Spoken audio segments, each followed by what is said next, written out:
Bismillahirrahmanirrahim. Assalamualaikum warahmatullahi wabarakatuh.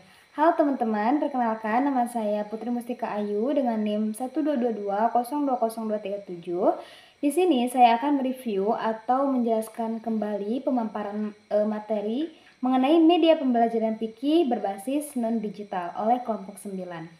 Nah, jadi yang pertama itu mengenai materi fikih tadi yang sudah dijelaskan oleh kelompok 9 itu mengenai najis.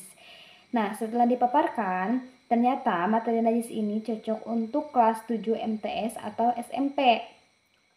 Dan untuk kriterianya itu ada beberapa kriteria. Ya, yang pertama ini keefektifan. Nah, karena tadi itu medianya menggunakan gambar, menggunakan kertas, dan menggunakan game seperti contohnya di televisi arisan, dan mereka mengambil referensi dari situ.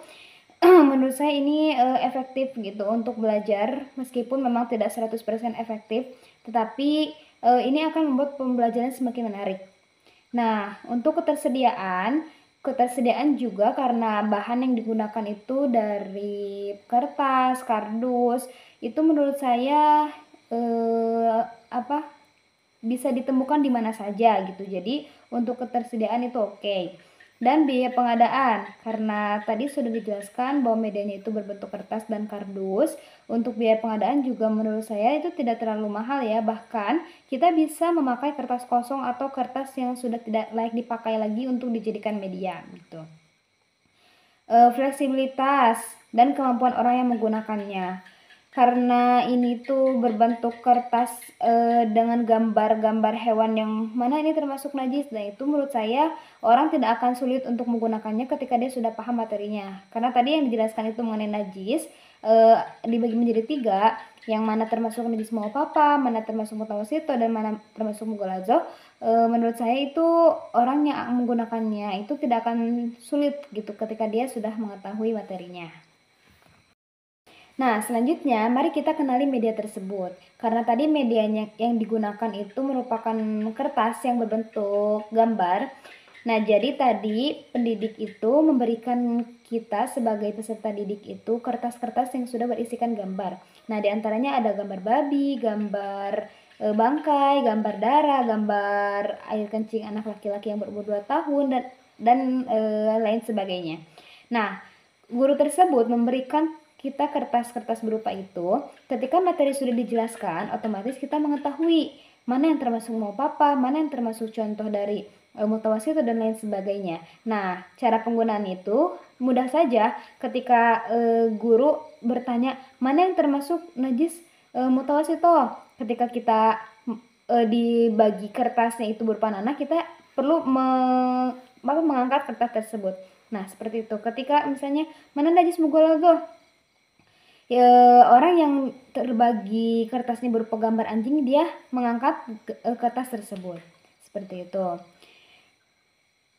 Kelebihan dari media tersebut menurut saya itu medianya asik gitu. Jadi sehingga peserta didik akan merasa senang dan aktif di dalam kelas.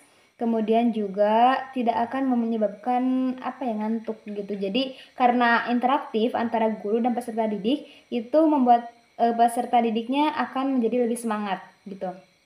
Untuk kekurangannya mungkin media kertas seperti ini tidak bisa dilakukan atau misalnya digunakan di setiap pertemuan karena akan bosan. Kemudian juga kita perlu melihat dulu acuan peserta didiknya itu untuk kelas berapa. Kadang untuk anak kelas menengah gitu mereka sudah merasa dewasa, sehingga ketika diberikan media seperti itu mereka sudah enggan gitu untuk mengikuti proses pembelajaran tersebut. Nah, adapun contoh dari media tadi yang sudah dipaparkan dan sudah dijelaskan gitu oleh kelompok 9, saya akan memberikan sedikit cuplikan video yang berupa penjelasan media dan aplikasinya. Oleh karena itu, mari kita lihat. Bisa yaitu dengan cara contohnya